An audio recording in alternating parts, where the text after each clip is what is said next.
Então vamos lá para a nossa aula 1. Então vamos começar a falar, né, do início da imunohematologia. Então nós vamos abordar ali agora o descobrimento, então o início de tudo.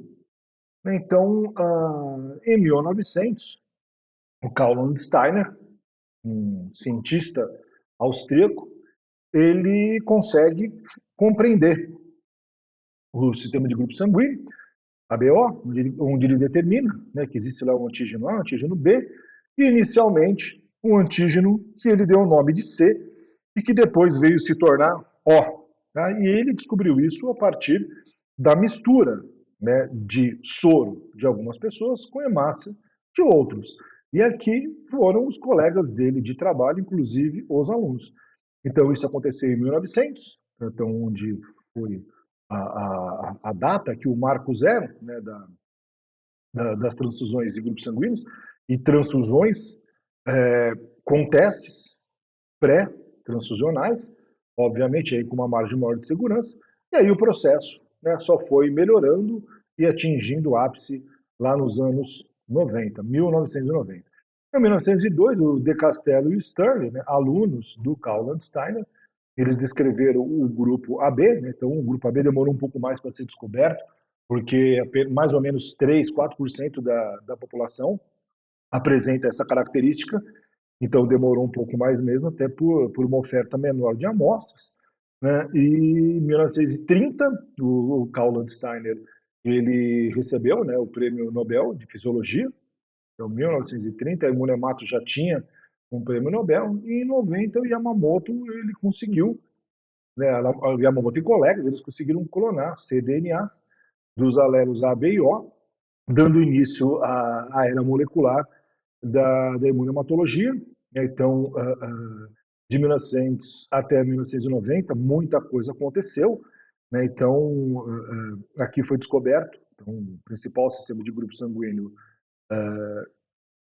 de todos, né? Então, por conta das suas características transfusionais, né? E isso foi descoberto com um certo custo, né? Porque antes do período de 1900, muitas transfusões foram feitas, né? Então muitos pacientes foram ao óbito. Então, na época, médicos e cirurgiões eles desconheciam, né? Porque determinadas combinações de sangue entre doador e receptor elas resultavam em reações, né, fatais, enquanto outras combinações não tinham nenhum problema aparente.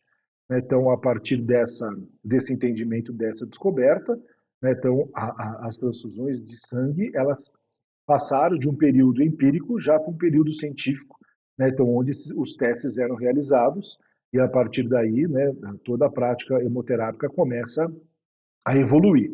Então, o Karl Landsteiner, ele ainda foi responsável, né, pelo descobrimento de outros sistemas de grupos sanguíneos, sistema MNS, sistema P e o sistema RH também. Então, ele conseguiu aí, né, a façanha de ter o entendimento dos dois principais sistemas de grupos sanguíneos.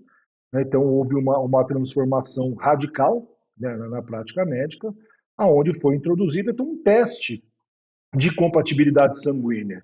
Né? Então, um teste antes da transfusão. E nesse teste, que hoje, né, a gente chama de prova de compatibilidade, ali a gente consegue simular o que pode acontecer na circulação sanguínea. Né? Então, esse teste, hoje, né, é um teste obrigatório e que é extremamente importante que em pouquíssimas condições que a gente libera uma transfusão com a prova de compatibilidade positiva. Então, por conta de tudo isso, né, então, o Karl Landsteiner ele é considerado o pai da medicina transfusional. Então, ele viveu de 1868 a 1943, né, então, em Viena, e ele realmente aí, ele de uma forma indireta, ele acabou salvando, né, milhões de vidas ao longo dos séculos, do século XX, né, e do século XXI. E a partir disso, né, após essa descoberta, então o conhecimento sobre o sistema B evoluiu, né, de uma forma progressiva. Por exemplo, nas décadas de 20 e 40, então foi marcada pelo estabelecimento de métodos sorológicos, né, para tipagem sanguínea. Então passaram a padronizar, né, os testes já pré-transfusionais, então como tipagem sanguínea, depois prova de compatibilidade, e as coisas foram avançando, né? E é claro que com esse avanço, novos problemas foram surgindo, e um deles é a descoberta de subgrupos, por exemplo, né? Então, o grupo sanguíneo A, ele apresenta ali, né, então, os indivíduos que apresentam mutação, eles, eles vão ter um comportamento, né, sorológico diferente dos indivíduos que não portam essas mutações. Então, aqui as coisas só foram avançando. Então, posteriormente, foram descobertos aí outros genes, né, que auxiliavam também na formação do grupo sanguíneo. Então, foi descoberto, por exemplo, o antígeno H, extremamente importante, vital para a síntese, né, dos antígenos A e B, e também, né, automaticamente do AB. Então, passou-se a conhecer também os genes secretores, né? Então, os antígenos A e B, eles podem estar presentes também em fluidos, né? Então, uma série de descobertas elas foram acontecendo, né, e engrandecendo, né, tudo que é hoje a imunohematologia. Boa parte desse conhecimento foi construído no século passado. Até que em 90, quando Yamamoto, eles clonaram cDNAs, né, então, dos alelos A, B e O, e a partir de linhagens celulares de câncer gástrico e de cólon. Né? Então, aí, pela primeira vez, então, as bases genéticas do grupo sanguíneo elas foram elucidadas, né, então, no nível da sequência de nucleotídeos. Né? Então, abrindo um caminho também posteriormente para o estudo do sistema RH. Né? Então, esse conhecimento prévio que foi adquirido, né, contribuiu bastante para o entendimento também do RH, algumas décadas depois, e também esse conhecimento molecular ajudou a entender o funcionamento das enzimas.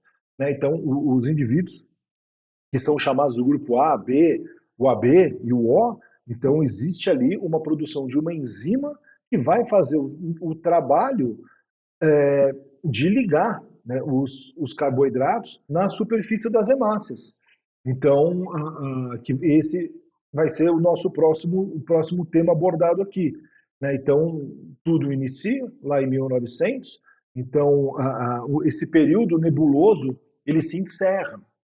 Então, nesse período, né, antes de 1900, então a Europa era o grande centro científico do mundo, né? Então os estudos, é claro que não foi somente o Landsteiner, mas o que a gente tem aí, né, contado pela história é o feito dele, né? Mas o que se sabe é que as transfusões ficaram 200 anos proibidas de serem realizadas, principalmente no continente europeu, que é onde, né, se tem mais relato ao longo do tempo.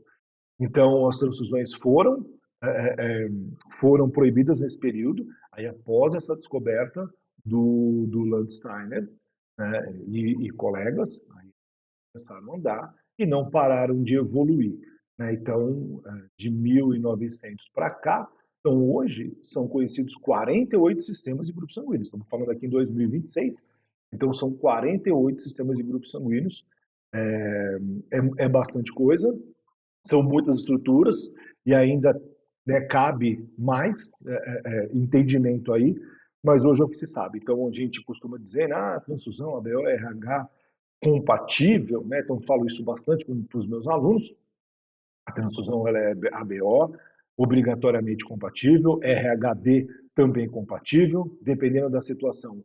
O RHD ele pode ser negociado numa condição de extrema urgência, né, de uma emergência, risco de vida.